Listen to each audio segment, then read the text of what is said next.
ਦੋਸਤੋ ਪੰਜਾਬੀ ਟ੍ਰਿਬਿਊਨ ਦੇ ਰੋਜ਼ਾਨਾ ਪ੍ਰੋਗਰਾਮ ਵੇਲੇ ਦੀ ਗੱਲ ਵਿੱਚ ਤੁਹਾਡਾ ਸਵਾਗਤ ਹੈ। ਮੈਂ ਆਤਿਸ਼ ਗੁਪਤਾ ਤੁਹਾਡੇ ਸਾਹਮਣੇ ਹਾਜ਼ਰ ਹਾਂ ਤੇ ਅੱਜ ਅਸੀਂ ਗੱਲ ਕਰਾਂਗੇ ਕਰਪਸ਼ਨ ਖਿਲਾਫ ਜੰਗ, ਭਗਵੰਤ ਮਾਨ ਦੀ ਪਹਿਲੀ ਪ੍ਰੀਖਿਆ। ਸਾਡੇ ਨਾਲ ਇਸ ਬਾਰੇ ਗੱਲਬਾਤ ਕਰਨ ਲਈ ਵਿਸ਼ੇਸ਼ ਤੌਰ ਤੇ ਹਾਜ਼ਰ ਨੇ ਸਾਡੇ ਸੀਨੀਅਰ ਪੱਤਰਕਾਰ ਸ਼੍ਰੀ ਚਰਨਜੀਤ ਭੁੱਲਰ ਸਾਹਿਬ। ਭੁੱਲਰ ਸਾਹਿਬ, ਤੁਹਾਡਾ ਬਹੁਤ ਬਹੁਤ ਸਵਾਗਤ ਹੈ ਜੀ। ਮਿਹਰਬਾਨੀ ਆਤਿਸ਼ ਜੀ ਤੁਹਾਡਾ। ਚਰਨਜੀਤ ਜੀ, ਆਮ ਆਦਮੀ ਪਾਰਟੀ ਵੱਲੋਂ ਪੰਜਾਬ ਵਿਧਾਨ ਸਭਾ ਚੋਣਾਂ 'ਚ ਚੋਣ ਪ੍ਰਚਾਰ ਦੌਰਾਨ ਪੰਜਾਬ ਨੂੰ ਭ੍ਰਿਸ਼ਟਾਚਾਰ ਮੁਕਤ ਕਰਨ ਦਾ ਇੱਕ ਵੱਡਾ ਨਾਅਰਾ ਦਿੱਤਾ ਗਿਆ ਸੀ, ਲੋਕਾਂ ਨੂੰ ਐਲਾਨ ਕੀਤੇ ਗਏ ਸੀਗੇ। ਤੇ ਉਸੇ ਐਲਾਨ ਦੀ ਗੱਲ ਕਰੀਏ ਤਾਂ ਅੱਜ ਸ਼ਹੀਦ ਭਗਤ ਸਿੰਘ, ਰਾਜਗੁਰੂ ਅਤੇ ਸੁਖਦੇਵ ਦੇ ਸ਼ਹੀਦੀ ਦਿਹਾੜੇ ਤੇ ਮੁੱਖ ਮੰਤਰੀ ਭਗਵੰਤ ਸਿੰਘ ਮਾਨ ਵੱਲੋਂ ਜਿਹੜਾ ਹੈਗਾ ਇੱਕ ਭ੍ਰਿਸ਼ਟਾਚਾਰ ਰੋਕੂ ਹੈਲਪਲਾਈਨ ਨੰਬਰ ਜਾਰੀ ਕੀਤਾ ਗਿਆ। ਉਹਨਾਂ ਦਾ ਕਹਿਣਾ ਹੈ ਵੀ ਕਿ ਇਸ ਨੰਬਰ ਤੇ ਕੋਈ ਵੀ ਅਧਿਕਾਰੀ ਜੇਕਰ ਤੁਹਾਡੇ ਤੋਂ ਰਿਸ਼ਵਤ ਦੀ ਮੰਗ ਕਰਦਾ, ਉਸ ਦੀ ਆਡੀਓ ਜਾਂ ਵੀਡੀਓ ਭੇਜੀ ਜਾਵੇ, ਉਸ 'ਤੇ ਜਾਂਚ ਕਰਵਾਉਣ ਤੋਂ ਬਾਅਦ ਬਣਦੀ ਕਾਰਵਾਈ ਕੀਤੀ ਜਾਵੇਗੀ। ਜੋ ਕਿ ਮੁੱਖ ਮੰਤਰੀ ਭਗਵੰਤ ਮਾਨ ਦੀ ਇਹ ਚਾਰਾਜੋਈ ਹੈ ਭ੍ਰਿਸ਼ਟਾਚਾਰ ਨੂੰ ਰੋਕਣ ਲਈ, ਇਸ ਨੂੰ ਤੁਸੀਂ ਕਿੰਨਾ ਕੁ ਸਾਰਥਕ ਸਮਝਦੇ ਹੋ? ਦੇਖੋ, ਪੰਜਾਬ ਦੇ ਮੁੱਖ ਮੰਤਰੀ ਭਗਵੰਤ ਮਾਨ ਹੋਰਾਂ ਨੇ ਅੱਜ 23 ਮਾਰਚ ਨੂੰ ਸ਼ਹੀਦ ਆਜ਼ਮ ਭਗਤ ਸਿੰਘ, ਰਾਜਗੁਰੂ ਔਰ ਸੁਖਦੇਵ ਦੇ ਸ਼ਹੀਦੀ ਦਿਹਾੜੇ 'ਤੇ ਪੰਜਾਬ ਦੇ ਵਿੱਚ ਕਰਪਸ਼ਨ ਵਿਰੋਧੀ ਜਿਹੜੀ ਮੁਹਿੰਮ ਦਾ ਆਗਾਜ਼ ਕੀਤਾ ਹੈਗਾ ਜੀ। ਉਹਨਾਂ ਨੇ ਜਿਸ ਤਰ੍ਹਾਂ ਗੌਰਮੈਂਟ ਨੇ ਸਹੁੰ ਚੁੱਕਣ ਵੇਲੇ ਇਹ ਅਹਿਦ ਲਿਆ ਸੀਗਾ ਕਿ ਅਸੀਂ ਇਸ ਦਿਹਾੜੇ 'ਤੇ ਇੱਕ ਜਿਹੜੀ ਐਂਟੀ ਕਰਪਸ਼ਨ ਐਕਸ਼ਨ ਲਾਈਨ ਹੈ ਉਹਦੀ ਸ਼ੁਰੂਆਤ ਕਰਾਂਗੇ। ਉਹਦੀ ਜਿਹੜੀ ਰਸਮੀ ਸ਼ੁਰੂਆਤ ਹੈ ਉਹ ਅੱਜ ਆਪ ਦੀ ਸਰਕਾਰ ਨੇ ਜਿਹੜੀ ਕਰ ਦਿੱਤੀ ਹੈ। ਔਰ ਇਹਦਾ ਮੇਨ ਏਜੰਡਾ ਜਾਂ ਆਈਡੀਓਲੋਜੀ ਹੈ ਜਿਹੜੀ, ਉਹਨੂੰ ਜਿਹੜਾ ਆਧਾਰ ਬਣਾਇਆ ਹੈਗਾ ਜਿਸ ਚੀਜ਼ ਨੂੰ, ਉਹ ਹੈਗਾ ਕਿ ਸਾਡੇ ਸ਼ਹੀਦਾਂ ਦੇ ਜਿਹੜੇ ਸੁਪਨੇ ਨੇ, ਜੀ। ਸ਼ਹੀਦ ਆਜ਼ਮ ਭਗਤ ਸਿੰਘ ਨੇ ਜਿਹੜੇ ਜਿਸ ਤਰ੍ਹਾਂ ਦਾ ਸਮਾਜ ਦੇਖਣ ਦੀ ਗੱਲ ਕੀਤੀ ਸੀ, ਜਿਸ ਤਰ੍ਹਾਂ ਦੀ ਆਜ਼ਾਦੀ ਦੇ ਮਗਰੋਂ ਕਿਸ ਤਰ੍ਹਾਂ ਦੀ ਸਾਡੀ ਸੁਸਾਇਟੀ ਹੋਏਗੀ, ਕਿਸ ਤਰ੍ਹਾਂ ਮਨੁੱਖ ਦੀ ਮਨੁੱਖ ਹੱਥੋਂ ਲੁੱਟ ਨਹੀਂ ਹੋਏਗੀ, ਕਿਰਤੀ ਲੋਕਾਂ ਦੀ ਆਵਾਜ਼ ਬਣਨ ਦੀ ਗੱਲ ਕੀਤੀ ਸੀ, ਤਾਂ ਭਗਵੰਤ ਮਾਨ ਹੋਰਾਂ ਨੇ ਜਿਸ ਤਰ੍ਹਾਂ ਉਹਨਾਂ ਦੀ ਪਾਰਟੀ ਦਾ ਵੀ ਇਹ ਸਲੋਗਨ ਹੈਗਾ, ਅਤੇ ਉਹਨਾਂ ਨੇ ਕਿਹਾ ਕਿ ਅਸੀਂ ਸ਼ਹੀਦਾਂ ਦੇ ਸੁਪਨੇ ਪੂਰੇ ਕਰਾਂਗੇ, ਉਹਨਾਂ ਦੇ ਸੁਪਨਿਆਂ ਦਾ ਸਮਾਜ ਬਣਾਵਾਂਗੇ, ਉਹਨਾਂ ਦੇ ਸੁਪਨਿਆਂ ਦਾ ਭਾਰਤ ਬਣਾਵਾਂਗੇ। ਇਸ ਕੜੀ ਤਹਿਤ ਉਹਨਾਂ ਨੇ ਅੱਜ ਇਹ ਜਿਹੜੀ ਐਕਸ਼ਨ ਲਾਈਨ ਹੈ ਸ਼ੁਰੂਆਤ ਕੀਤੀ ਹੈ ਜੀ। ਇਹਦੇ ਵਿੱਚ ਆਤਿਸ਼ ਇਹ ਹੈ ਕਿ ਇਸ ਤੋਂ ਪਹਿਲਾਂ ਉਹਨਾਂ ਨੇ ਇੱਕ ਮਾਹੌਲ ਸਿਰਜਣ ਦੀ ਕੋਸ਼ਿਸ਼ ਕੀਤੀ ਹੈ, ਜੀ। ਕਿਉਂਕਿ ਇਹ ਜੰਗ ਹੈ ਜਿਹੜੀ ਕਰਪਸ਼ਨ ਦੇ ਖਿਲਾਫ, ਇਹ ਬਹੁਤ ਵੱਡੀ ਹੈ, ਇਸ ਨੂੰ ਅਸੀਂ ਸਹਿਜ ਦੇ ਵਿੱਚ ਨਹੀਂ ਲੈ ਸਕਦੇ, ਔਰ ਅਸੀਂ ਇਹ ਐਡੀ ਛੋਟੀ ਵੀ ਨਹੀਂ ਕਿ ਅਸੀਂ ਇਸ ਨੂੰ ਦਿਨਾਂ ਦੇ ਵਿੱਚ ਖਤਮ ਕਰ ਸਕਦੇ ਹਾਂ। ਜੀ। ਆਜ਼ਾਦੀ ਤੋਂ ਮਗਰੋਂ ਸਾਡੀਆਂ ਹੱਡਾਂ ਦੇ ਵਿੱਚ ਰਚੀ ਹੋਈ ਹੈ, ਸਾਡੇ ਖੂਨ ਦੇ ਵਿੱਚ ਰਚੀ ਹੋਈ ਹੈ, ਸਾਡੀ ਜ਼ਿੰਦਗੀ ਦਾ ਇੱਕ ਹਿੱਸਾ ਬਣ ਚੁੱਕੀ ਹੈ ਕਰਪਸ਼ਨ। ਅਸੀਂ ਇਹ ਸੋਚੀਏ ਕਿ ਉਸ ਨੂੰ ਰਾਤੋਂ ਰਾਤ ਉਸ ਨੂੰ ਅਸੀਂ ਖਤਮ ਕਰ ਦੇਵਾਂਗੇ ਤਾਂ ਇਹ ਸਾਡਾ ਭੁਲੇਖਾ ਹੋ ਸਕਦਾ ਹੈ। ਪਰ ਆਪ ਸਰਕਾਰ ਦੀ, ਮੁੱਖ ਮੰਤਰੀ ਭਗਵੰਤ ਮਾਨ ਹੋਰਾਂ ਦਾ ਜਿਹੜਾ ਇਹ ਆਗਾਜ਼ ਹੈ ਜਾਂ ਸ਼ੁਰੂਆਤ ਹੈ, ਇਹ ਬਿਲਕੁਲ ਠੀਕ ਹੈ। ਉਹਨਾਂ ਦੀ ਨੀਅਤ ਠੀਕ ਜਾਪਦੀ ਹੈ, ਕਿਉਂਕਿ ਭਗਵੰਤ ਮਾਨ ਹੋਰਾਂ ਦੇ ਖੁਦ ਅੱਜ ਤੱਕ ਉਹਨਾਂ ਦੀ ਇਮਾਨਦਾਰੀ 'ਤੇ ਕਦੇ ਅਸੀਂ ਕੋਈ ਇੱਦਾਂ ਦੀ ਕਰਪਸ਼ਨ ਦੇ ਕੋਈ ਚਾਰਜਸ ਉਹਨਾਂ 'ਤੇ ਨਹੀਂ ਲੱਗੇ, ਉਹਨਾਂ 'ਤੇ ਕਦੇ ਉਂਗਲ ਨਹੀਂ ਉੱਠੀ। ਜੀ। ਦੂਸਰੀ ਗੱਲ ਉਹਨਾਂ ਨੇ ਕਿ ਆਪਣੇ ਵਿਧਾਇਕਾਂ ਨੂੰ ਵੀ, ਕੇਜਰੀਵਾਲ ਨੇ ਵੀ ਕਹੀ ਹੈ ਔਰ ਭਗਵੰਤ ਮਾਨ ਹੋਰਾਂ ਨੇ ਵੀ ਕਹੀ ਹੈ ਕਿ ਅਸੀਂ ਬੇਈਮਾਨੀ ਹੈ ਜਿਹੜੀ ਉਹ ਬਰਦਾਸ਼ਤ ਨਹੀਂ ਕਰਾਂਗੇ।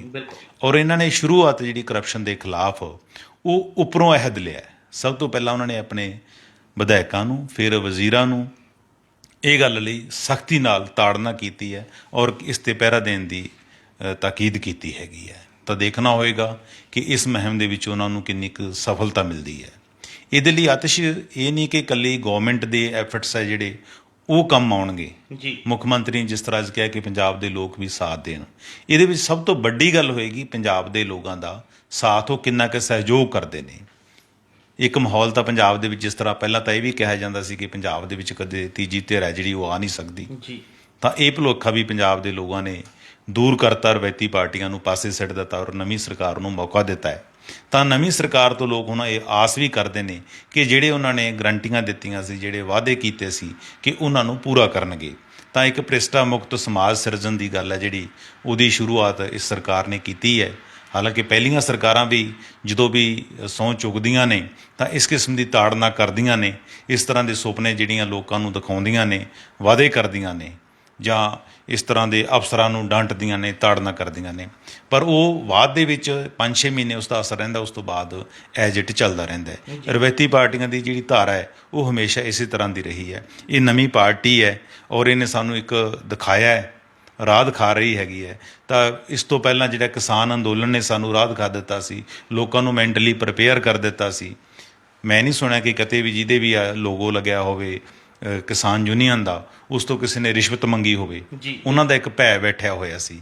ਤਾਂ ਹੁਣ ਇਹ ਸਰਕਾਰ ਨੇ ਵੀ ਹੇਠਾਂ ਤੱਕ ਸਾਨੂੰ ਜਿਹੜੀਆਂ ਗਰਾਊਂਡ ਤੋਂ ਰਿਪੋਰਟਾਂ ਮਿਲ ਰਹੀਆਂ ਨੇ ਕਿ ਤਹਿਸੀਲਾਂ ਦੇ ਵਿੱਚ, ਥਾਣਿਆਂ ਦੇ ਵਿੱਚ, ਈਵਨ ਪਟਵਾਰੀਆਂ ਨੇ ਖੁਦ ਵੀ ਆਪਣੇ ਜਿਹੜੇ ਦਰਵਾਜ਼ਿਆਂ 'ਤੇ ਦਫ਼ਤਰਾਂ ਦੇ ਅੱਗੇ ਲਿਖ ਕੇ ਲਾ ਦਿੱਤਾ ਕਿ ਜੇ ਅਗਰ ਕੋਈ ਤੁਹਾਡੇ ਕੋਲੋਂ ਰਿਸ਼ਵਤ ਮੰਗਦਾ ਹੈ ਕਿ ਸਾਨੂੰ ਸੂਚਿਤ ਕੀਤਾ ਜਾਵੇ। ਇੱਕ ਜਿਹੜਾ ਸੁਨੇਹਾ ਹੈ ਇਸ ਪਾਰਟੀ ਦਾ ਕਰਪਸ਼ਨ ਦੇ ਅਗੇਂਸਟ, ਉਹ ਚੰਗਾ ਗਿਆ ਹੈ। ਪਰ ਆਉਣ ਵਾਲੇ ਦਿਨਾਂ ਦੇ ਵਿੱਚ ਇਹ ਦੇਖਣਾ ਹੋਏਗਾ ਕਿ ਆਪ ਦੀ ਜਿਹੜੀ ਸਰਕਾਰ ਹੈ, ਉਹ ਜਿਹੜੀਆਂ ਨਵੀਆਂ ਪੋਸਟਿੰਗਾਂ ਕੀਤੀਆਂ ਜਾਣਗੀਆਂ ਕਿ ਤੁਹਾਡੇ ਡੀਸੀ ਕਿਹੋ ਜਿਹੇ ਲਾਏ ਜਾਣਗੇ, ਤੁਹਾਡੇ ਐਸਐਸਪੀ ਕਿਹੋ ਜਿਹੇ ਲਾਏ ਜਾਣਗੇ, ਡੀਆਈਜੀ ਆਈਜੀ ਕਿਹੋ ਜਿਹੇ ਚਿਹਰੇ ਲਾਏ ਜਾਣਗੇ। ਉਹਨਾਂ ਚਿਹਰਿਆਂ ਤੋਂ ਸਾਨੂੰ ਇਸ ਗੱਲ ਦੀ ਪੁਸ਼ਟੀ ਹੋਏਗੀ ਕਿ ਆਪ ਦੀ ਜਿਹੜੀ ਸਰਕਾਰ ਹੈ ਉਹ ਕਰਪਸ਼ਨ ਰੋਕਣ ਲਈ ਕਿੰਨੀ ਕੁ ਸੁਹਿਰਦ ਹੈ। ਉਹ ਚਿਹਰੇ ਇਸ ਗੱਲ ਦਾ ਪ੍ਰਤੱਖ ਹੈ, ਜਿਹੜਾ ਸਬੂਤ ਬਣਨਗੇ। ਤਾਂ ਕਿਉਂਕਿ ਨਾਰਮਲੀ ਕੀ ਹੁੰਦਾ ਕਿ ਕਰਪਸ਼ਨ ਹੈ ਜਿਹੜੀ ਹਮੇਸ਼ਾ ਉੱਪਰੋਂ ਸ਼ੁਰੂ ਹੁੰਦੀ ਹੈ। ਹੁਣ ਤੱਕ ਕੀ ਹੈ ਕਿ ਕਰਪਸ਼ਨ ਨੂੰ ਅਸੀਂ ਜਿਹੜੀ ਖਾਤਮੇ ਦੀ ਗੱਲ ਕਰਦੇ ਰਹੇ, ਉਹ ਹੇਠਾਂ ਤੋਂ ਕਰਦੇ ਰਹੇ। ਅਸੀਂ ਸਿਰਫ ਕਰਪਸ਼ਨ ਕਿਸੇ ਨੂੰ ਸਮਝ ਲਿਆ ਕਿ ਜਿਹੜੇ ਪਟਵਾਰੀ ਕਰਦੇ ਨੇ, ਕਲਰਕ ਕਰਦੇ ਨੇ, ਡੀਟੀਓ ਦਫ਼ਤਰਾਂ 'ਚ ਹੁੰਦੀ ਹੈ। ਅਸੀਂ ਕਰਪਸ਼ਨ ਦੇ ਅੰਕੜੇ ਜਿੰਨੇ ਵੀ ਹੁਣ ਤੱਕ ਟਰੈਪ ਫੜੇ ਗਏ ਨੇ, ਉਹ ਛੋਟੇ-ਮੋਟੇ ਅਧਿਕਾਰੀਆਂ ਨੂੰ ਫੜ ਲਿਆ ਜਾਂਦਾ, ਮੁਲਾਜ਼ਮਾਂ ਨੂੰ ਫੜ ਲਿਆ ਜਾਂਦਾ, ਅੰਕ ਜਿਹੜੇ ਕਾਗਜ਼ਾਂ ਦਾ ਇੱਕ ਤਰ੍ਹਾਂ ਦਾ ਢਿੱਡ ਭਰ ਦਿੱਤਾ ਜਾਂਦਾ ਹੈਗਾ। ਪਰ ਕਰਪਸ਼ਨ ਨੂੰ ਉੱਪਰੋਂ ਠੱਲ ਪਾਉਣ ਦੀ ਲੋੜ ਹੈਗੀ ਹੈ। ਮੋਸਟਲੀ ਕੀ ਹੁੰਦਾ ਕਿ ਜਦੋਂ ਪੋਸਟਿੰਗਾਂ ਦੇ ਵਿੱਚ ਔਰ ਟਰਾਂਸਫਰਸ ਦੇ ਵਿੱਚ ਜਦੋਂ ਪੈਸਾ ਚੱਲਦਾ ਹੈ, ਤਾਂ ਉਹੀ ਅਧਿਕਾਰੀ ਅੱਗੇ ਜਾ ਕੇ ਲੁੱਟ ਦਾ ਤਰੀਕਾ ਬਣਦੇ ਨੇ, ਉਹੀ ਲੋਕਾਂ ਨੂੰ ਲੁੱਟਦੇ ਨੇ, ਲੁੱਟ ਦੇ ਰਾਹ ਖੋਲ੍ਹਦੇ ਨੇ। ਇਹਨਾਂ ਨੇ ਜੇ ਪੋਸਟਿੰਗਾਂ ਦੇ ਵਿੱਚ ਇਹਨਾਂ ਦੀ ਇਹ ਬਿਲਕੁਲ ਚੰਗੇ ਅਧਿਕਾਰੀਆਂ ਨੂੰ ਪੋਸਟ ਕੀਤਾ ਜਾਂਦਾ ਹੈ, ਟਰਾਂਸਫਰਾਂ ਦੇ ਵਿੱਚ ਬਿਲਕੁਲ ਪਾਰਦਰਸ਼ਤਾ ਰਹਿੰਦੀ ਹੈਗੀ ਹੈ, ਤਾਂ ਕਰਪਸ਼ਨ ਨੂੰ ਠੱਲ ਪੈਣ ਦੇ ਜਿਹੜੇ ਕਾਫੀ ਚਾਂਸਸ ਹੈਗੇ ਨੇ। ਕਿਉਂਕਿ ਆਤਿਸ਼ ਪੋਲੀਟਿਕਸ ਦੇ ਵਿੱਚ ਪਹਿਲਾਂ ਸਾਨੂੰ ਖੁਦ ਨੂੰ ਮਾਡਲ ਬਣਨਾ ਪੈਂਦਾ ਹੈ। ਜਿਵੇਂ ਇਹਨਾਂ ਚੋਣਾਂ ਦੇ ਵਿੱਚ ਪੈਸਾ ਬਹੁਤ ਚੱਲਿਆ, ਪਰ ਸਾਨੂੰ ਇਹ ਕਿਤੇ ਚਰਚਾ ਨਹੀਂ ਸੁਣੀ ਕਿ ਆਮ ਆਦਮੀ ਪਾਰਟੀ ਦੇ ਕੈਂਡੀਡੇਟਸ ਨੇ ਵੀ ਪੈਸੇ ਦੇ ਕੇ ਜਿਹੜੀਆਂ ਵੋਟਾਂ ਖਰੀਦੀਆਂ। ਹੋ ਸਕਦਾ ਹੈ ਕੁਝ ਜਗ੍ਹਾ 'ਤੇ ਹੋ ਸਕਦਾ ਇਸ ਤਰ੍ਹਾਂ ਦਾ, ਅਸੀਂ ਉਸ ਤੋਂ ਡਿਨਾਈ ਨਹੀਂ ਕਰਦੇ। ਪਰ ਮੋਸਟਲੀ ਜਿਹੜੇ ਕੈਂਡੀਡੇਟਸ ਹੈ ਇਹਨਾਂ ਦੇ, ਉਹਨਾਂ ਨੇ ਕਿਤੇ ਪੈਸਾ ਖਰਚ ਨਹੀਂ ਕੀਤਾ। ਔਰ ਲੋਕਾਂ ਨੇ ਇਹ ਗੱਲ ਨੂੰ ਨਕਾਰਿਆ ਵੀ ਜਿਹੜੀਆਂ ਰਵਾਇਤੀ ਪਾਰਟੀਆਂ ਨੇ ਪੈਸੇ ਦੀ ਵੰਡ ਵੀ ਕੀਤੀ ਹੈ, ਉਸ ਨੂੰ ਵੀ ਨਕਾਰਿਆ। ਨਾਰਮਲੀ ਇਹੀ ਹੁੰਦਾ ਕਿ ਜਦੋਂ ਅਸੀਂ ਚੋਣਾਂ ਦੇ ਵਿੱਚ ਸਾਡੇ ਪੋਲੀਟੀਸ਼ੀਅਨ ਹੈ ਜਿਹੜੇ ਮੋਟਾ ਧਨ ਖਰਚ ਕਰ ਦਿੰਦੇ ਨੇ, ਫਿਰ ਉਹਨਾਂ ਦੀ ਰਾਜ ਸੱਤਾ ਆਉਣ ਤੋਂ ਬਾਅਦ ਉਹਨਾਂ ਦੀ ਕੋਸ਼ਿਸ਼ ਰਹਿੰਦੀ ਹੈ ਕਿ ਜਿੰਨਾ ਅਸੀਂ ਪੈਸਾ ਲਾਇਆ ਉਸ ਨੂੰ ਕਮਾਇਆ ਜਾਵੇ। ਉਹ ਕਮਾਉਣ ਦੇ ਲਈ ਫਿਰ ਇਸ ਤਰ੍ਹਾਂ ਦੇ ਟੇਢੇ ਢੰਗ ਹੈ ਜਿਹੜੇ ਅਖਤਿਆਰ ਕਰਦੇ ਆ। ਅਫਸਰਾਂ ਨੂੰ ਪੋਸਟਿੰਗ ਦੇਣ ਦੇ ਵਿੱਚ ਪੈਸਾ ਲਿਆ ਜਾਂਦਾ ਹੈਗਾ, ਤਾਂ ਉਹ ਅੱਗੇ ਜਾ ਕੇ ਲੋਕਾਂ ਦੀ ਲੁੱਟ ਕਰਦੇ ਨੇ। ਤਾਂ ਇਹਨਾਂ ਲੋਕਾਂ ਨੇ ਪਹਿਲਾਂ ਖੁਦ ਜਿਹੜਾ ਮਾਡਲ ਬਣਿਆ, ਚੋਣਾਂ ਦੇ ਵਿੱਚ ਵੀ ਮਾਡਲ ਬਣੇ ਨੇ, ਹੁਣ ਵੀ ਇਹਨਾਂ ਨੇ ਸ਼ੁਰੂਆਤ ਹੈ ਜਿਸ ਤਰ੍ਹਾਂ ਕੇਜਰੀਵਾਲ ਨੇ ਆਪਣੇ ਵਿਧਾਇਕਾਂ ਨੂੰ ਤਾੜਨਾ ਕਰ ਦਿੱਤੀ ਹੈਗੀ ਹੈ, ਉਹ ਵੀ ਚੰਗੀ ਹੈਗੀ ਹੈ। ਤੇ ਬਾਕੀ ਹੁਣ ਲੋਕਾਂ ਦੀ ਭਾਗੀਦਾਰੀ ਤੇ ਵੀ ਹੈਗਾ ਕਿ ਲੋਕ ਕਿੰਨੀ ਕੁ ਸ਼ਮੂਲੀਅਤ ਕਰਦੇ ਨੇ, ਮਾਸ ਪਾਰਟੀਸਪੇਸ਼ਨ ਕਿੰਨੀ ਕੁ ਹੁੰਦੀ ਹੈ, ਲੋਕ ਅਵੇਅਰ ਕਿੰਨੇ ਕੁ ਰਹਿੰਦੇ ਨੇ, ਤੇ ਸਖਤੀ ਕਿੰਨੀ ਕੁ ਰਹਿੰਦੀ ਹੈ। ਇਕੱਲਾ ਇਹ ਨਹੀਂ ਕਿ ਅਸੀਂ ਲੋਕਾਂ ਨੂੰ ਅਵੇਅਰ ਕਰਦੇ ਹਾਂ ਕਿ ਪੈਸਾ ਨਹੀਂ ਦੇਣਾ, ਅਗਰ ਜੇ ਕੋਈ ਫੜਿਆ ਵੀ ਜਾਂਦਾ ਹੈ ਉਹਨਾਂ ਨੂੰ ਸਖਤ ਸਜ਼ਾ ਕਿੰਨੀ ਕੁ ਮਿਲਦੀ ਹੈ। ਨਾਰਮਲੀ ਹੁਣ ਤੱਕ ਜਿੰਨੇ ਟਰੈਪ ਆਉਂਦੇ ਹੈ, ਜਾਂ ਆਪਾਂ ਕਹਦੇ ਕਿ ਆਮਦਨ ਤੋਂ ਵੱਧ ਜਿਹੜੀ ਜਾਇਦਾਦ ਬਣਾਈ ਹੈ, ਉਹਨਾਂ ਦੇ ਕੇਸਾਂ ਦੀ ਕਿੰਨੀਆਂ ਕੁ ਇਨਕੁਆਇਰੀਆਂ ਲੱਗਦੀਆਂ, ਇਹ ਵੀ ਦੇਖਣ ਵਾਲੀ ਗੱਲ ਹੋਏਗੀ। ਹੁਣੇ ਪਿੱਛੇ ਜੇ ਜਨਵਰੀ ਮਹੀਨੇ ਦੇ ਵਿੱਚ ਹੀ ਸਾਡੀ ਜਿਹੜੀ ਗਲੋਬਲ ਕਰਪਸ਼ਨ ਇੰਡੈਕਸ ਦੀ ਸਾਹਮਣੇ ਆਇਆ, ਜਿਹਦੇ ਵਿੱਚ ਭਾਰਤ ਦਾ 85ਵਾਂ ਨੰਬਰ ਹੈ। ਕਿਉਂਕਿ ਕਰਪਸ਼ਨ ਕੋਈ ਅੱਜ ਦੀ ਤਾਂ ਹੈ ਨਹੀਂ, ਇਹ ਸਾਡੇ ਭਾਰਤ ਦਾ ਇੱਕ ਤਰ੍ਹਾਂ ਹਿੱਸਾ ਹੈ। 1949 ਦੇ ਵਿੱਚ ਜਦੋਂ ਮੈਂ ਪੁਰਾਣੀ ਇੱਕ ਰਿਪੋਰਟ ਦਿੱਤੀ, ਉਦੋਂ ਐਂਟੀ ਕਰਪਸ਼ਨ ਕਮੇਟੀ ਬਣੀ ਸੀ। ਜਦੋਂ ਸਾਂਝੇ ਪੰਜਾਬ ਦੀ ਸਰਕਾਰ ਬਣੀ ਸੀ, ਅਸੈਂਬਲੀ ਬਣੀ ਸੀਗੀ, ਤਾਂ ਉਸ ਟਾਈਮ ਵੀ ਜਿਹੜੇ ਪਹਿਲੇ 3 ਸਾਲਾਂ ਦੇ ਵਿੱਚ ਜਿਹੜੇ ਕਰਪਟ ਅਧਿਕਾਰੀ ਫੜੇ ਗਏ ਸੀ, ਉਹਨਾਂ ਦੀ ਗਿਣਤੀ 2100 ਦੇ ਕਰੀਬ ਬਣਦੀ ਸੀ।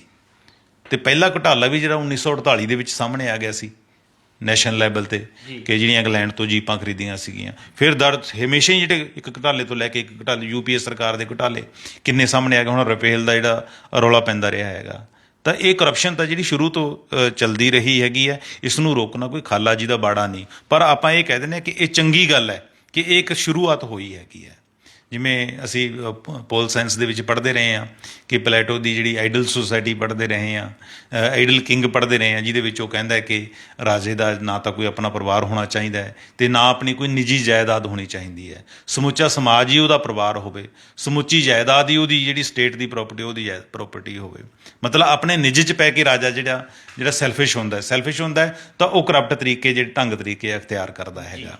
ਤਾਂ ਇਸ ਤਰ੍ਹਾਂ ਦੀਆਂ ਥਿਊਰੀਆਂ ਅਸੀਂ ਪੁਰਾਣੇ ਸਮੇਂ ਤੋਂ ਜਿਹੜੇ ਪੜ੍ਹਦੇ ਆ ਰਹੇ ਹਾਂ। ਸਾਨੂੰ ਜਿੱਥੇ ਸਾਡੀ ਸਰਕਾਰ ਨੂੰ ਕਾਨੂੰਨੀ ਤੌਰ 'ਤੇ ਕਰਪਸ਼ਨ ਦੇ ਖਿਲਾਫ ਜਿਹੜੇ ਸਖਤ ਸਟੈਪ ਲੈਣੇ ਪੈਣਗੇ, ਉੱਥੇ ਐਥੀਕਲੀ ਵੀ ਸਾਨੂੰ ਮਜ਼ਬੂਤ ਹੋਣਾ ਪਏਗਾ।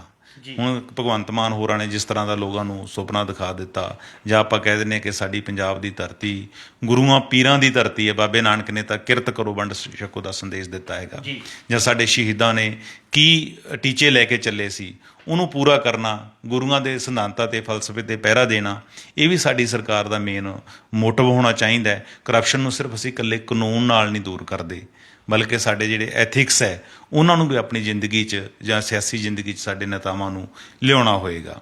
ਦੱਸਦੇ ਆਤਿਸ਼ ਕਿ ਮਹਾਰਾਜਾ ਰਣਜੀਤ ਸਿੰਘ ਡੇਲੀ ਕੀ ਕਰਦਾ ਸੀ ਕਿ ਰਾਤ ਨੂੰ ਜਦੋਂ ਉਹ ਘਰ ਆਉਂਦਾ ਸੀ, ਆਪਣੇ ਮਹਿਲਾਂ 'ਚ ਆਉਂਦਾ ਸੀ, ਤਾਂ ਉਹ ਸ਼ੀਸ਼ੇ ਦੇ ਅੱਗੇ ਖੜਾ ਹੋ ਜਾਂਦਾ ਸੀਗਾ। ਸ਼ੀਸ਼ੇ ਦੇ ਅੱਗੇ ਖੜਾ ਹੋ ਕੇ ਉਹ ਆਪਣੇ ਮੂੰਹ ਦੇ ਉੱਪਰ ਜਿਹੜੇ ਹੈਗੇ ਚਪੇੜਾ ਮਾਰਦਾ ਸੀ। ਤਾਂ ਉਹ ਇਹ ਕਹਿੰਦਾ ਸੀ ਕਿ ਤੈਨੂੰ ਇਹ ਕੰਮ ਕਰਦੇ ਸ਼ਰਮ ਨਹੀਂ ਆਈ। ਉਹ ਦਿਨ ਭਰ ਯਾਦ ਕਰਦਾ ਸੀ ਕਿ ਕਿਹੜੇ ਕਿਹੜੇ ਕੰਮ ਇੱਥੋਂ ਗਲਤ ਹੋਏ ਨੇ, ਉਹ ਆਪਣੀਆਂ ਗਲਤੀਆਂ ਸੁਧਾਰਨ ਦੀ ਕੋਸ਼ਿਸ਼ ਕਰਦਾ ਸੀ। ਤਾਂ ਆਪ ਸਰਕਾਰ ਤੋਂ ਵੀ ਬਹੁਤ ਸਾਰੀ ਸ਼ੁਰੂਆਤ ਹੋਈ ਹੈ, ਇੱਕ ਵੱਡੇ ਮਿਸ਼ਨ ਨੂੰ ਲੈ ਕੇ ਇਹ ਚੱਲੇ ਨੇ ਕਰਪਸ਼ਨ ਨੂੰ ਰੋਕਣ ਲਈ। ਲੋਕਾਂ ਦਾ ਸਹਿਯੋਗ ਕਿੰਨਾ ਕੁ ਰਹਿੰਦਾ ਹੈਗਾ, ਇਹ ਆਪਣੇ ਟੀਚੇ 'ਤੇ ਕਿੰਨਾ ਕੁ ਪਹਿਰਾ ਦੇਣਗੇ, ਇਹ ਆਉਣ ਵਾਲੇ ਦਿਨਾਂ 'ਚ ਸਾਡੇ ਸਾਹਮਣੇ ਆ ਜਾਏਗਾ। ਚਰਨਜੀਤ ਜੀ, ਆਮ ਆਦਮੀ ਪਾਰਟੀ ਨੇ ਪੰਜਾਬ ਨੂੰ ਭ੍ਰਿਸ਼ਟਾਚਾਰ ਮੁਕਤ ਅਤੇ ਖੁਸ਼ਹਾਲ ਪੰਜਾਬ ਦੀ ਸਿਰਜਣਾ ਕਰਨ ਦਾ ਜਿਹੜਾ ਨਾਅਰਾ ਦਿੱਤਾ ਗਿਆ ਸੀ, ਉੱਚ ਭ੍ਰਿਸ਼ਟਾਚਾਰ ਨੂੰ ਖਤਮ ਕਰਨ ਲਈ ਤਾਂ ਇੱਕ ਇਹ ਜਿਹੜਾ ਹੈਲਪਲਾਈਨ ਨੰਬਰ ਜਾਰੀ ਕਰ ਦਿੱਤਾ। ਅਸੀਂ ਜਾਣਨਾ ਚਾਹਾਂਗੇ ਕਿ ਇਹ ਹੈਲਪਲਾਈਨ ਨੰਬਰ ਬਹੁਤ ਹੈ ਇੱਕ ਭ੍ਰਿਸ਼ਟਾਚਾਰ ਮੁਕਤ ਪੰਜਾਬ ਜਾਂ ਖੁਸ਼ਹਾਲ ਪੰਜਾਬ ਦੀ ਸਿਰਜਣਾ ਲਈ, ਜਾਂ ਆਮ ਆਦਮੀ ਪਾਰਟੀ ਨੂੰ ਹੋਰ ਵੀ ਕੋਈ ਕਦਮ ਚੁੱਕਣ ਦੀ ਲੋੜ ਹੈ? ਆਤਿਸ਼, ਇਹ ਹੈ ਕਿ ਜਿਹੜੀ ਹੈਲਪਲਾਈਨ ਦੀ ਆਪਾਂ ਗੱਲ ਕਰਦੇ ਹਾਂ, ਜਿਹਨੂੰ ਐਕਸ਼ਨ ਲਾਈਨ ਦਾ ਨਾਮ ਦਿੱਤਾ ਹੈਗਾ, ਕੱਲੀ ਤੁਹਾਡੀ ਗੱਲ ਬਿਲਕੁਲ ਠੀਕ ਹੈ ਕਿ ਐਕਸ਼ਨ ਲਾਈਨ ਨਾਲ ਆਪਾਂ ਕਹਿ ਦਈਏ ਕਿ ਭ੍ਰਿਸ਼ਟਾਚਾਰ ਖਤਮ ਹੋ ਜੂ, ਇਹ ਬਿਲਕੁਲ ਕਾਫੀ ਨਹੀਂ। ਇੱਦਾਂ ਤਾਂ ਪਹਿਲਾਂ ਵਾਲੀਆਂ ਸਰਕਾਰਾਂ ਵੀ ਕਰਦੀਆਂ ਰਹੀਆਂ ਨੇ। ਵਿਜੀਲੈਂਸ ਡਿਪਾਰਟਮੈਂਟ, ਵਿਜੀਲੈਂਸ ਬਿਊਰੋ ਆ ਜਿਹੜਾ, ਉਹਨਾਂ ਨੇ ਖੁਦ ਟੋਲ ਫ੍ਰੀ ਨੰਬਰ ਦਿੱਤਾ ਹੋਇਆ ਹੈ ਕਿ ਭ੍ਰਿਸ਼ਟਾਚਾਰ ਖਤਮ ਹੋ ਗਿਆ। ਅਸਲ 'ਚ ਜਿਹੜੀ ਮੁੱਖ ਮੰਤਰੀ ਦੀ ਕੁਰਸੀ ਹੈ, ਵਜ਼ਾਰਤ ਦੀ ਕੁਰਸੀ ਹੈ, ਉਸ 'ਤੇ ਬੈਠਣ ਵਾਲੇ ਦੀ ਨੀਅਤ ਕਿਹੋ ਜਿਹੀ ਹੈ, ਉਹਦੀ ਨੀਤੀ ਕਿਹੋ ਜਿਹੀ ਹੈ, ਇਸ 'ਤੇ ਮੁਨਸਰ ਕਰੇਗਾ ਸਾਰਾ। ਕਿਉਂਕਿ ਪਹਿਲਾਂ ਵੀ ਤਾਂ ਉੱਥੇ ਉਸ ਕੁਰਸੀ 'ਤੇ ਬੈਠਦੇ ਰਹੇ ਨੇ, ਉਹਨਾਂ ਦੇ 'ਚ ਇਸ ਕਿਸਮ ਦੀ ਬਿੱਲ ਨਹੀਂ ਹੁੰਦੀ ਹੋਏਗੀ। ਜਿੰਨਾ ਚਿਰ ਤੁਹਾਡੀ ਇੱਛਾ ਸ਼ਕਤੀ ਨਹੀਂ, ਰੋਕਣ ਦੀ ਤੁਹਾਡੀ ਇਮਾਨਦਾਰੀ ਅਪਰੋਚ ਨਹੀਂ, ਇਮਾਨਦਾਰਾਂ ਵਾਲੀ, ਜਾਂ ਤੁਹਾਡੀ ਨੀਅਤ ਨਹੀਂ, ਉਹਨਾਂ ਚਿਰ ਆਪਾਂ ਇਹ ਕਹਿ ਨਹੀਂ ਸਕਦੇ ਕਿ ਵੀ ਉਹ ਕਰਪਸ਼ਨ ਹੈ ਜਿਹੜੀ ਉਹ ਖਤਮ ਹੋ ਸਕੇਗੀ। ਸਾਨੂੰ ਪਹਿਲਾਂ ਇਹ ਕਰਨਾ ਪਏਗਾ ਕਿ ਜਿੰਨੇ ਵੀ ਕਰਪਸ਼ਨ ਦੇ ਸੋਮੇ ਨੇ, ਜਿਹੜੇ ਲੂਪ ਹੋਲਸ ਨੇ, ਉਹਨਾਂ ਨੂੰ ਸਾਨੂੰ ਬੰਦ ਕਰਨਾ ਪਏਗਾ। ਸਾਨੂੰ ਜਿਹੜੇ ਪ੍ਰਸ਼ਾਸਕੀ ਸੁਧਾਰ ਕਰਨੇ ਪੈਣਗੇ, ਸਾਨੂੰ ਪਾਰਦਰਸ਼ਤਾ ਲਿਆਉਣੀ ਪਏਗੀ, ਸਾਨੂੰ ਜਿਹੜੀ ਰਿਸਪੌਂਸਿਬਿਲਿਟੀ ਫਿਕਸ ਕਰਨੀ ਹੋਏਗੀ, ਤਾਂ ਹੀ ਅਸੀਂ ਇਸ ਸਿਸਟਮ ਨੂੰ, ਇਹ ਨੱਕੇ ਨੂੰ ਅਸੀਂ ਬੰਦ ਕਰ ਸਕਾਂਗੇ। ਜਿਵੇਂ ਸਾਡੇ ਕੋਲੇ RTI ਐਕਟ ਆਇਆ ਸੀ ਪਾਰਦਰਸ਼ਤਾ ਦੇ ਲਈ, ਉਸ ਨੂੰ, ਉਹਦੀ ਇੰਪਲੀਮੈਂਟੇਸ਼ਨ ਹੈ ਜਿਹੜੀ ਉਹ ਸਹੀ ਤਰੀਕੇ ਨਾਲ ਕਰਨੀ ਹੋਏਗੀ। ਰਾਈਟ ਟੂ ਸਰਵਿਸ ਐਕਟ ਹੈ, ਉਹਦੀ ਇੰਪਲੀਮੈਂਟੇਸ਼ਨ ਹੈ ਜਿਹੜੀ ਸਹੀ ਤਰੀਕੇ ਨਾਲ ਕਰਨੀ ਹੋਏਗੀ। ਲੋਕਾਂ ਦੇ ਇੱਕ 'ਚ ਡਰ ਰੱਖਣਾ ਹੋਇਆ, ਅਧਿਕਾਰੀਆਂ 'ਤੇ ਇੱਕ ਡਰ ਰੱਖਣਾ ਹੋਏਗਾ, ਉਹਨਾਂ ਤੋਂ ਖੌਫ ਬਣਾ ਕੇ ਰੱਖਣਾ ਹੋਏਗਾ। ਘੱਟੋ ਘੱਟ ਕੋਈ ਬੰਦਾ ਕਰਪਸ਼ਨ ਵੱਡੀ ਖੋਰ ਪੈਸੇ ਲੈਂਦਾ ਕਿਸ ਤੋਂ, ਉਹ 10 ਵਾਰੀ ਡਰੇ। ਹੁਣ ਕਿਉਂਕਿ ਹੈਲਪਲਾਈਨ ਅੱਜ ਸ਼ੁਰੂ ਹੋਈ ਹੈ, ਉਸ 'ਤੇ ਕਿਸ ਕਿਸਮ ਦੀਆਂ ਕੰਪਲੇਂਟਸ ਆਉਂਦੀਆਂ ਨੇ, ਉਹ ਵੀ ਦੇਖਣ ਵਾਲੀ ਗੱਲ ਹੋਏਗੀ। ਜਦੋਂ ਵੀ ਮੈਂ ਪਹਿਲਾਂ ਗੱਲ ਕੀਤੀ ਹੈ ਕਿ 97 ਦੇ ਵਿੱਚ ਆਤਿਸ਼, ਜਦੋਂ ਪ੍ਰਕਾਸ਼ ਸਿੰਘ ਬਾਦਲ ਦੀ ਅਗਵਾਈ ਦੇ ਵਿੱਚ ਅਕਾਲੀ ਭਾਜਪਾ ਗੱਠਜੋੜ ਦੀ ਸਰਕਾਰ ਬਣੀ ਸੀ, ਤਾਂ ਉਹਨਾਂ ਨੇ ਵੀ ਕਿਹਾ ਸੀਗਾ ਕਿ ਅਸੀਂ ਮਹਾਰਾਜਾ ਰਣਜੀਤ ਸਿੰਘ ਵਰਗਾ ਰਾਜ ਦੇਵਾਂਗੇ। ਉਹ ਜਿਸ ਤਰ੍ਹਾਂ ਧਮਾਨ ਜਾਂ ਉਹਨਾਂ ਦੀ ਪਾਰਟੀ, ਉਹਨਾਂ ਨੇ ਵੀ ਕਿਹਾ ਸੀਗਾ ਕਿ ਮਹਾਰਾਜਾ ਰਣਜੀਤ ਸਿੰਘ ਨੂੰ ਰੱਖਿਆ ਸੀ ਅੱਗੇ, ਉਹਨਾਂ ਦੀ ਸੋਚ ਨੂੰ, ਉਹਨਾਂ ਦੇ ਟੀਚੇ ਨੂੰ। ਤਾਂ 11 ਜੂਨ 1997 ਜਦੋਂ ਪਹਿਲਾ ਸੈਸ਼ਨ ਹੋਇਆ ਸੀ, ਤਾਂ ਮੁੱਖ ਮੰਤਰੀ ਪ੍ਰਕਾਸ਼ ਸਿੰਘ ਬਾਦਲ ਹੋਰਾਂ ਨੇ ਇਹ ਐਲਾਨ ਕੀਤਾ ਸੀ ਕਿ ਅਸੀਂ ਹਰ ਸਾਲ ਇੱਕ ਇਮਾਨਦਾਰ ਅਫਸਰ ਹੋਏਗਾ, ਤੇ 5 ਸਾਲ ਦੇ ਵਿੱਚ ਇੱਕ ਵੀ ਇਮਾਨਦਾਰ ਅਫਸਰ ਨਹੀਂ ਲੱਭਿਆ। ਹਾਸੇ ਮਜ਼ਾਕ 'ਚ ਕਈ ਨੇਤਾ ਕਹਿੰਦੇ ਹੁੰਦੇ ਨੇ ਕਿ ਜਦੋਂ ਸਰਕਾਰ ਬਦਲੀ ਤਾਂ ਕੈਪਟਨ ਅਮਰਿੰਦਰ ਸਿੰਘ ਆਪਣੇ ਦਫ਼ਤਰ 'ਚ ਗਏ ਤਾਂ ਉਹਨਾਂ ਨੇ ਦੇਖਿਆ ਕਿ ਇੱਕ ਟਰਾਫੀ ਜਿਹੜੀ ਪਈ ਹੈ ਉਹ 'ਤੇ ਧੂੜ ਜੰਮੀ ਹੋਈ ਸੀ, ਤੇ ਜਦੋਂ ਉਹਦੀ ਝਾੜ ਪੂੰਝ ਕੀਤੀ, ਸਾਫ਼ ਸਫਾਈ ਕੀਤੀ, ਤਾਂ ਉਹ ਟਰਾਫੀ ਨਿਕਲੀ ਜਿਹੜੀ ਓਨੈਸਟ ਅਫਸਰਾਂ ਨੂੰ ਦੇਣੀ ਸੀਗੀ। ਉਹ ਇੱਕ ਵੀ ਟਰਾਫੀ ਹੈ ਜਿਹੜੀ ਦਿੱਤੀ ਨਹੀਂ ਜਾ ਸਕੀ। ਉਸ ਟਾਈਮ ਪ੍ਰਕਾਸ਼ ਸਿੰਘ ਬਾਦਲ ਹੋਰਾਂ ਨੇ ਇਹ ਵੀ ਕਿਹਾ ਸੀਗਾ ਕਿ ਅਸੀਂ 1 ਰੁਪਏ ਤਨਖਾਹ 'ਤੇ ਕੰਮ ਕਰਾਂਗੇ, ਮੇਰੇ ਮੰਤਰੀ 1 ਰੁਪਏ ਤਨਖਾਹ 'ਤੇ ਕੰਮ ਕਰਨਗੇ। 2 ਮਹੀਨੇ ਕੀਤਾ ਵੀ ਮੰਤਰੀਆਂ ਨੇ ਕੰਮ ਬਿਨਾਂ ਤਨਖਾਹ ਤੋਂ 1 ਰੁਪਏ 'ਤੇ, ਪਰ ਉਸ ਤੋਂ ਬਾਅਦ ਕੀ ਉਹਨਾਂ ਨੇ ਤੀਸਰੇ ਮਹੀਨੇ ਆਪਣੇ ਸਾਰੇ ਬਕਾਏ ਵੀ ਕਢਾ ਲਏ ਫਿਰ ਪੁਰਾਣੇ। ਫਿਰ ਉਹਨਾਂ ਨੇ ਕਿਹਾ ਸੀ ਕਿ ਅਸੀਂ ਆਪਣੇ ਸੰਪਤੀ ਦੇ ਵੇਰਵੇ ਆ ਜਿਹੜੇ ਹਰ ਵਾਰੇ ਨਸਰ ਕਰਾਂਗੇ, ਉਹ ਅੱਜ ਤੱਕ ਨਹੀਂ ਕੀਤੇ। ਇਸ ਕਰਕੇ ਕਹਿਣਾ ਸੌਖਾ ਹੈਗਾ। ਉਹਨਾਂ ਨੇ ਇਸ ਤਰ੍ਹਾਂ ਇੱਕ ਐਲਾਨ ਕੀਤਾ ਸੀ ਕਿ ਜੇ ਕੋਈ ਬੰਦਾ ਗਜ਼ਟਡ ਅਧਿਕਾਰੀਆਂ ਨੂੰ ਫੜਾਏਗਾ ਤਾਂ ਅਸੀਂ 50,000 ਰੁਪਇਆ ਦੇਵਾਂਗੇ, ਨੌਨ ਗਜ਼ਟਡ ਨੂੰ ਫੜਾਏਗਾ ਤਾਂ 25,000 ਰੁਪਏ ਦੇਣਗੇ। ਤਾਂ ਲੋਕ ਕੀ ਕਰਦੇ ਸੀ ਕਿ ਅਧਿਕਾਰੀਆਂ ਨੂੰ ਫੜਾ ਵੀ ਦਿੰਦੇ ਸੀ ਤੇ ਮੁੜ ਕੇ ਅਦਾਲਤ 'ਚ ਜਾ ਕੇ ਮੁਕਰ ਵੀ ਜਾਂਦੇ ਸੀਗੇ। ਜੀ ਇਸ ਤਰ੍ਹਾਂ ਚੱਲਦਾ ਰਿਹਾ। ਜਦੋਂ ਇਹਨਾਂ ਦੀ ਬਾਦਲ ਦੀ ਪੁਰਾਣੀ ਵਜ਼ਾਰਤ ਸੀ 1977-78 ਵਾਲੀ, ਤਾਂ ਉਦੋਂ ਵੀ ਐਂ ਚੱਲਿਆ ਸੀ, ਕਰਪਸ਼ਨ ਦੇ ਖਿਲਾਫ ਕੰਪੇਨ ਚੱਲੀ ਸੀ। ਉਦੋਂ ਕੀ ਕਰਦੇ ਸੀ ਕਿ ਇਹਨਾਂ ਦੇ ਵਜ਼ੀਰ ਪਿੰਡਾਂ 'ਚ ਆਉਂਦੇ ਸੀ, ਪਿੰਡ 'ਚ ਆ ਕੇ ਪੁੱਛਦੇ ਸੀ ਕਿ ਤੁਹਾਡੇ ਭਾਈ ਇਕੱਠ ਕਰਦੇ ਕਿ ਤੁਹਾਡੇ ਪਿੰਡ ਦਾ ਪਟਵਾਰੀ ਹੈ ਜਿਹੜਾ ਉਹ ਇਮਾਨਦਾਰ ਹੈ ਜਾਂ ਬੇਈਮਾਨ ਹੈ। ਜੇ ਇਮਾਨਦਾਰੀ ਵਾਲੇ ਘੱਟ ਹੱਥ ਉੱਠਦੇ ਸੀ ਤਾਂ ਪਟਵਾਰੀ ਨੂੰ ਸਸਪੈਂਡ ਕਰ ਦਿੰਦੇ ਸੀ। ਜੀ ਇਸ ਤਰ੍ਹਾਂ ਬਾਦਲ ਦੇ ਮੁੜ ਕੇ ਪਿਛਲੀਆਂ ਟਰਮਾਂ ਦੇ ਵਿੱਚ ਦੇਖ ਰਹੇ ਹਾਂ, ਸੰਗਤ ਦਰਸ਼ਨਾਂ ਦੇ ਵਿੱਚ ਵੀ ਕਿੰਨੇ ਕੇਸ ਇੱਦਾਂ ਦੇ ਆ ਜਿਹਦੇ ਵਿੱਚ ਮੌਕੇ 'ਤੇ ਪਟਵਾਰੀ ਨੂੰ ਸਸਪੈਂਡ ਕਰ ਦਿੱਤਾ ਜਾਂਦਾ ਸੀ। ਪਰ ਪਟਵਾਰੀ ਤੇ ਕਲਰਕ ਤੋਂ ਅੱਗੇ ਨਹੀਂ ਸੀ ਗੱਲ ਵੱਧਦੀ। ਹਰ ਸਰਕਾਰ ਇਸ ਤਰ੍ਹਾਂ, ਜਿਵੇਂ ਕੈਪਟਨ ਅਮਰਿੰਦਰ ਸਿੰਘ ਨੇ 2017 'ਚ ਸਰਕਾਰ ਬਣਾਈ, ਤੁਹਾਡੇ ਚੇਤੇ ਹੋਏਗਾ ਕਿ ਪਹਿਲੀ ਕੈਬਨਿਟ ਦੇ ਵਿੱਚ ਉਹਨਾਂ ਨੇ ਇਹ ਕਿਹਾ ਸੀ ਕਿ ਸਾਡੇ ਸਾਰੇ MLA ਆ ਜਿਹੜੇ, ਉਹ 1 ਜਨਵਰੀ ਨੂੰ ਆਪਣੀ ਜਾਇਦਾਦ ਬਾਰੇ ਦੱਸਣਗੇ ਔਰ ਉਹਨਾਂ ਦੀ ਜਾਇਦਾਦ ਦੇ ਜਿਹੜੇ ਵੇਰਵੇ ਹੈ ਉਹ ਅਸੀਂ ਵੈਬਸਾਈਟ 'ਤੇ ਅਪਲੋਡ ਕਰਾਂਗੇ। ਅੱਜ ਤੱਕ ਉਹ ਸਾਨੂੰ ਵੈਬਸਾਈਟ ਹੀ ਨਹੀਂ ਲੱਭੀ ਕਿ ਜਿੱਥੇ ਅਸੀਂ ਉਹਨਾਂ ਨੂੰ ਦੇਖ ਸਕੀਏ ਕਿ ਵੀ ਉੱਥੇ ਵੇਰਵੇ ਜਿਹੜੇ ਪਾਏ ਹੋਏ ਨੇ। ਤਾਂ ਇਸ ਤਰ੍ਹਾਂ ਕਰਪਸ਼ਨ ਦਾ ਜਿਹੜਾ ਰਾਜ ਹੈ, ਇਹਦੇ ਖਿਲਾਫ ਜਿਹੜੀ ਆਪਾਂ ਕਹਿ ਦਈਏ ਕਿ ਇਹਨੂੰ ਖਤਮ ਕਰ ਦੇਵਾਂਗੇ ਅਸੀਂ, ਜਾਂ ਨਾਅਰਾ ਦੇਣਾ, ਸਲੋਗਨ ਦੇਣਾ, ਉਹ ਤਾਂ ਸੌਖਾ ਕੰਮ ਹੈ। ਪਰ ਇਹ 'ਤੇ ਹਕੀਕੀ ਰੂਪ ਦੇ ਵਿੱਚ ਪਹਿਰਾ ਦੇਣਾ ਆਤਿਸ਼ ਕਾਫੀ ਔਖਾ ਕੰਮ ਹੈ, ਕਿਉਂਕਿ ਕਰਪਸ਼ਨ ਦੀ ਜਿਹੜੀ ਕਮਾਈ ਹੈ ਵੈਸੇ ਵੀ ਬੰਦੇ ਨੂੰ ਫੁੱਲਦੀ ਨਹੀਂ। ਜੇ ਸਾਡੀਆਂ ਸਰਕਾਰਾਂ ਇਨਸਾਫ ਨਹੀਂ ਕਰਦੀਆਂ, ਜਿਹੜਾ ਕਰਪਟ ਅਧਿਕਾਰੀ ਹੈ ਉਹਦੇ ਨਾਲ ਆਖਰ ਦੇ ਵਿੱਚ ਜਿਹੜੀ ਕੁਦਰਤ ਹੈ ਉਹ ਨਿਆਂ ਕਰਦੀ ਹੈ। ਕੁਦਰਤ ਉਹਨੂੰ ਕੋਈ ਨਾ ਕੋਈ ਰੰਗ ਦਿਖਾ ਦਿੰਦੀ ਹੈ। ਤੁਸੀਂ ਜਿੰਨੇ ਵੀ ਮੋਸਟ ਕਰਪਟ ਬੰਦੇ ਰਹੇ ਨੇ ਉਹਨਾਂ ਦਾ ਹਿਸਟਰੀ ਦੇਖ ਲਓ, ਚੱਕ ਕੇ ਉਹਨਾਂ ਦਾ ਟਰੈਕ ਰਿਕਾਰਡ ਦੇਖ ਲਓ, ਪਿੱਛੋਂ ਉਹਨਾਂ ਦਾ ਕਿਹੋ ਜਿਹਾ ਹਾਲ ਹੈ, ਜ਼ਿੰਦਗੀ ਦੇ ਆਖਰੀ ਮੋੜ 'ਤੇ ਜਾ ਕੇ ਉਹਨਾਂ ਨੇ ਕਿਹੋ ਜਿਹੀ ਜ਼ਿੰਦਗੀ ਹੈ ਜਿਹੜੀ ਭੁਗਤੀ ਹੈ। ਜਿਸ ਤਰ੍ਹਾਂ ਕਾਮਰੇਡ ਕਹਿੰਦੇ ਹੁੰਦੇ ਨੇ ਕਿ ਵੀ ਇੱਕ ਬੰਦੇ ਦੀ ਜਿਹੜੀ ਅਮੀਰੀ ਪਿੱਛੇ ਲੱਖਾਂ ਲੋਕਾਂ ਦੀ ਜਿਹੜੀ ਗਰੀਬੀ ਹੈ ਉਹ ਛੁਪੀ ਹੁੰਦੀ ਹੈ।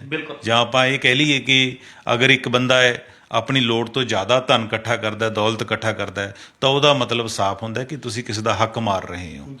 ਤਾਂ ਲੋਕਾਂ ਨੂੰ, ਅਧਿਕਾਰੀਆਂ ਨੂੰ, ਪੋਲੀਟੀਸ਼ੀਅਨਾਂ ਨੂੰ ਹੱਕ ਮਾਰਨ ਤੋਂ ਰੋਕਣਾ ਭਗਵੰਤ ਮਾਨ ਦੀ ਇਹ ਤਰਜੀਹ ਹੋਣਾ ਚਾਹੀਦਾ ਹੈ। ਜੀ ਚਰਨਜੀਤ ਜੀ, ਜਦੋਂ ਆਪਾਂ ਗੱਲ ਕਰ ਰਹੇ ਹਾਂ ਭ੍ਰਿਸ਼ਟਾਚਾਰ ਦੇ ਖਾਤਮੇ ਦੀ, ਤਾਂ ਇੱਕ ਵੱਡੀ ਗੱਲ ਹੋਰ ਸਾਹਮਣੇ ਆਈ ਹੈ।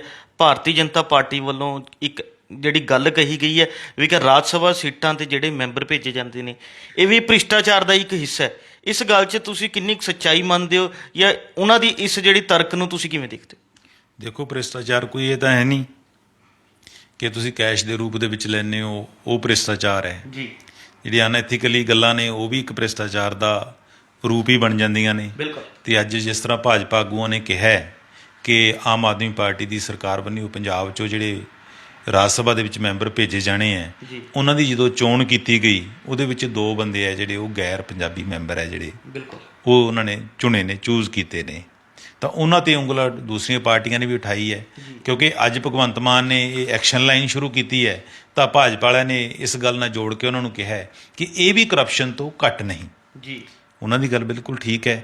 ਰਾਜ ਸਭਾ ਦੇ ਵਿੱਚ ਦੇਖੋ, ਕੋਈ ਵੀ ਲੋਕ ਨੁਮਾਇੰਦਾ ਜਿਹੜਾ ਜਦੋਂ ਪਾਰਲੀਮੈਂਟ 'ਚ ਜਾਂਦਾ ਹੈ, ਪਹਿਲਾਂ ਤੋਂ ਚੰਗਾ, ਸਮਝਦਾਰ, ਸੂਝਵਾਨ, ਮਾਹਰ ਹੋਣਾ ਚਾਹੀਦਾ ਹੈ ਕਿ ਜਿਹੜੇ ਆਪਣੀ ਸਟੇਟ ਦੇ ਹਿੱਤਾਂ ਦੀ ਗੱਲ ਰੱਖ ਸਕੇ, ਆਪਣੀ ਸਟੇਟ ਦਾ ਪੱਖ ਰੱਖ ਸਕੇ। ਉੱਥੇ ਉਹ ਵੱਡੀ ਹਸਤੀ ਹੋਣਾ ਚਾਹੀਦਾ ਹੈ, ਕਿਸੇ ਵੀ ਫੀਲਡ ਦੀ ਹਸਤੀ ਹੋ ਸਕਦਾ ਹੈ। ਤਾਂ ਇਹਦੇ ਵਿੱਚ ਜਿਹੜੇ 3 ਬੰਦੇ ਪੰਜਾਬ ਦੇ ਵਿੱਚੋਂ ਲਏ ਗਏ, ਉਹਨਾਂ 'ਤੇ ਵੀ ਇਹ ਉਂਗਲ ਉੱਠ ਰਹੀ ਉਹਨਾਂ 'ਚੋਂ 2 'ਤੇ ਕਿ ਉਹ ਵਪਾਰੀ ਕਿਸਮ ਦੇ ਲੋਕ ਨੇ, ਕਾਰੋਬਾਰੀ ਲੋਕ ਨੇ। ਤਰ੍ਹਾਂ ਦੀਆਂ ਉਂਗਲਾਂ ਉਹਨਾਂ 'ਤੇ ਉੱਠ ਰਹੀਆਂ।